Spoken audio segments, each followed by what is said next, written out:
Private college থেকে nursing পড়ে লক্ষ লক্ষ টাকা খরচা করে যদি সরকারি চাকরি না পাও, কি করবে? সরকারি চাকরি না পেলে তোমরা ভাবছো প্রাইভেটে চাকরি করবে? প্রাইভেটে তো এআই নার্স এসে গেছে। আজকে তোমরা গুগলে দেখো, ইউটিউবে দেখো, বিভিন্ন জায়গায় এআই নার্স বলে তোমরা সার্চ করো, দেখতে পাবে ভারতবর্ষে। এবং তোমরা আমাদেরই ইউটিউবের যে চ্যানেলটি রয়েছে সেখানে দেখো, আমরাও অলরেডি পোস্ট করেছি, বিভিন্ন সংবাদ মাধ্যমে খবর এসে গেছে, ব্রেকিং নিউজ, যে ভারতবর্ষেই এআই নার্স এসে গেছে এবং সেই নিয়ে কাজ চলছে। এবং অনেক হসপিটালে, বড় বড় নার্সিং হোমে কিন্তু এআই নার্স রিক্রুট করা হচ্ছে, মানে রাখা হচ্ছে, নেওয়া হচ্ছে। সেইভাবে যেভাবে রোবোটিক সার্জারি ডাক্তারদের রিপ্লেস করছে, সেইভাবে এআই কিন্তু প্যাথোলজিস্টদেরও বা ফার্মাসিস্টদেরও কিন্তু রিপ্লেস করছে। শুধুমাত্র যে নার্সদের রিপ্লেস করছে তা নয়, ফার্মাসিস্ট যারা যারা প্যাথোলজিস্ট, তাদের থেকেও অ্যাকিউরেট কাজ করছে এআই টেকনোলজি। এবং এআই টেকনোলজিতে নার্সরা আরও বেশি অ্যাকিউরেট এবং আরও বেশি সক্ষম বেডসাইড সার্ভিস এবং কেয়ার দেওয়ার জন্য, এবং তারা 24/7 ডিউটি করছে। তো সেই জায়গা থেকে দিনে দিনে কিন্তু এআই যত নার্সিংয়ের জবটা নিয়ে নেবে, তত কিন্তু তোমাদের জায়গাটা, স্কোপটা কমবে। সেই জন্য প্রাইভেট কলেজে পড়ে থেকে কিন্তু, মানে যদি পড়াশোনা করো, তোমাদের কিন্তু ভবিতব্য হবে বেকারত্ব। সরকারি চাকরি খুবই কম মাত্রায় আসছে। সরকারি চাকরি এরকম নয় যে 50,000 1 লাখ আসছে। বাজারে অলরেডি যে মনে করো বেকার নার্সের সংখ্যাই লক্ষাধিক ছাড়িয়ে গেছে। তোমরা একটু খবর নিয়ে দেখতে পারো, তোমরা আশেপাশে খবর নিয়ে জানতে পারো। তোমরা যে প্রাইভেট কলেজে ভর্তি হবে, সেই কলেজেরই যারা প্রিভিয়াস ইয়ারের স্টুডেন্ট, জিজ্ঞেস করো না 100% প্লেসমেন্ট হয়েছে কিনা। 100% প্লেসমেন্ট হলে তাদের 2-4 জনের সঙ্গে কথা বলে দেখো না তাদের জীবনটা কেমন, কিরকম চাকরি পেয়েছে, কত টাকা বেতনের চাকরি পেয়েছে, তাদের ভবিষ্যৎটা কেমন। সরকারি কলেজে পড়ে সরকারি চাকরি করো, আর সরকারি চাকরিটা তাড়াতাড়ি করো, কারণ আগামী দিনে হয়তো সরকারও এআই নার্সই রিক্রুট করবে বা এআই নার্সই তাদের হসপিটাল নার্সিং হোমগুলোতে নেবে। সরকারও খরচ কমাতে চাইবে, আর প্রাইভেট নার্সিং হোমগুলো তো খরচ কমাতে চাইবেই, এবং তারা প্রযুক্তির সাহায্য নেবে। এবং যেভাবে ভারতবর্ষে দ্রুতভাবে প্রযুক্তির চেঞ্জেস আসছে, তোমরা আজকে যখন ক্লাস 6-5-এ ছিলে, এত মোবাইল, এত ডেটা, এত ইনস্টাগ্রাম, ইউটিউব, ফেসবুক দেখোনি, কিন্তু এখন তোমরা দেখছো যে একটা বিপ্লব ঘটে গেছে প্রযুক্তিতে। এবং সেই রকম ভাবে প্রযুক্তিগত বিপ্লব ঘটে যাবে এআই নার্স এসে গেলে। এসে গেলে বলাটা ভুল, এসে গেছে অলরেডি, প্রসারটা হয়নি। হয়তো তোমরা যখন 3 বছর পরে নার্স হয়ে বেরোবে, তখন দেখবে ছেয়ে গেছে সমস্ত হাসপাতালে বা নার্সিং হোমে এআই নার্স। তাহলে এআই নার্সকে লোকে রাখলে তোমাদের আর চাকরিটা কে দেবে? সরকারও দেবে কিনা আদৌ জানা যাচ্ছে না। সেই জন্য যদি নার্সিং পড়তে চাও, একান্তই সরকারি কলেজে চান্স পেলে পড়ে নাও বিনা পয়সায়, প্রায় বিনা পয়সায়। আর যদি না পাও, পড়ো না নার্সিং। প্রাইভেট কলেজে নার্সিং পড়বে ভাবছো 8-10 লাখ টাকা, 12 লাখ টাকা খরচা করে, বা 3-4 লাখ টাকা খরচা করে। কিন্তু তুমি কি জানো, আগামী দিনে আর নার্সিং এর কোনো চাকরিই থাকবে না, কারণ পুরো নার্সিং এর চাকরিটা এআই নিয়ে নেবে। আজকে ভারতবর্ষে রিলায়েন্স এবং বড় বড় কোম্পানি, তারা হেলথ কেয়ার সেক্টরে বিভিন্ন ধরনের এআই এর প্রযুক্তি আনছে। এআই নার্স সবচেয়ে বেশি সময় কাজ করবে এবং খুব স্বল্প মূল্যে এবং অ্যাকিউরেট কাজ করবে। এবং এটা শুধু আমার কথা নয়, তোমরা যদি বিশ্বাস না করো, তোমরা একটু গুগল করে দেখতে পারো, বা তোমরা একটু ইউটিউবে দেখতে পারো যে AI nurses in health care sector বা AI nurses in future. Google করে বা ইউটিউবেও তোমরা দেখতে পারো যে ভারতবর্ষেই এসে গেছে কিন্তু এআই নার্স।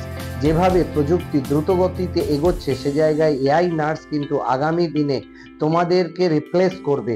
অতএব সেখানে সরকারি চাকরি ছাড়া আর কোনো উপায় নেই।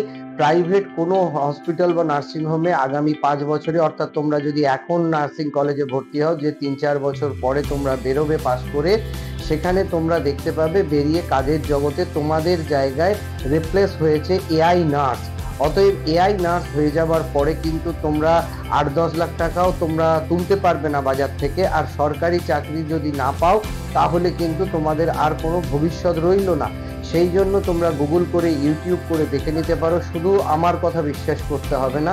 সেই জন্য আমার যেটা অ্যাডভাইস, যে বাড়ির টাকা নষ্ট করো না, টাকা নষ্ট করে পড়াশোনা করো না।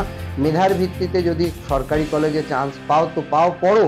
না পেলে বেকার বাড়ির টাকা নষ্ট করে নার্সিং পড়ে তোমাদের কিন্তু কাজের জায়গা আরো ছোট হবে। নার্সিং কেরিয়ার হিসেবে আগামী দিনে তোমাদের জায়গা নিয়ে নেবে এআই নার্স, এবং এআই নার্সরা কিন্তু আরো বেশি অ্যাকিউরেট কাজ করবে, এবং তাদের প্রতি মাসে মাইনে দিতে হবে না, বেতন দিতে হবে না, এবং তাদের ওপরে একবার ইনভেস্ট করবে। সেখানে যেরকম এখন ড্রোন এসে গেছে, ড্রোন এসে গিয়ে যেমন অনেকের কাজ এটাকে ছোট করেছে, এআই যেরকম এখন অটো ড্রাইভার হয়ে গেছে, সেই রকমের সব কিছুই প্রযুক্তির সাথে সাথে ডাক্তারদেরও কিন্তু এআই চ্যালেঞ্জের মুখে ফেলেছে, নার্সদের তো আরও আগেই ফেলেছে। অতএব তুমি নার্সিংয়ের যে চাহিদা ভাবছো বাজারে আছে, সেই চাহিদা কিন্তু বাজারে নেই। নার্সিংয়ের চাহিদা তলানিতে ঠেকবে আর 2-3 বছর পরে, যখন এআই নার্স এসে যাবে। হিউম্যান নার্সের চাহিদা কমবে, নার্স থাকবে বাট এআই নার্স থাকবে। সেই জন্য সাবধানে বাড়ির টাকা নষ্ট না করে বা বেসরকারিতে পড়ে ভালো কেরিয়ার বা ভালো চাকরির স্বপ্ন দেখো না। সরকারিতে চান্স পেলে পড়ো, সরকারিতে চান্স পাওয়ার জন্য 2 বছর 3 বছর দরকার হয় পড়ো। সরকারিতে না পেলে তোমরা যদি বেসরকারিতে পড়বে, লাখ লাখ টাকা খরচা করবে, কিন্তু সেই টাকা খরচা করার পর চাকরি পাবে না, এআই তোমাদের চাকরি কিন্তু খেয়ে নেবে। Moving on, artificial intelligence has transformed the healthcare industry in many ways. And with AI evolving at a rapid pace, major medical breakthroughs are taking place every day. One of these breakthroughs, it is AI nurses.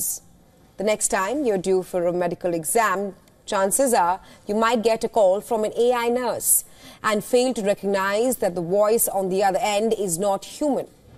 This is Anna, an AI-generated nurse. With her calm, warm demeanor, Anna has been trained to answer any pressing questions a patient might have regarding their scheduled medical appointment. Unlike human nurses who work for certain hours of the day, AI nurses are working 24/7. And they are programmed to speak multiple languages such as Hindi, French, Spanish, and Arabic, among others. Anna and other AI nurses are prominent examples of AI's growing presence in healthcare. Meanwhile, not everyone is in support of this change. While hospitals see AI as a solution to overworked and understaffed nursing unions argue that AI technology is overriding nurses' expertise and lowering the standard of patient care.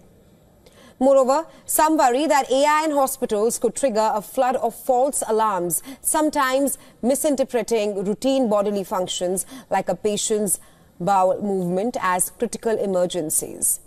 So while AI nurses like Anna offer a glimpse into a future of readily available patient support, the debate continues, raising important questions about the balance between automation and the human touch in patient care.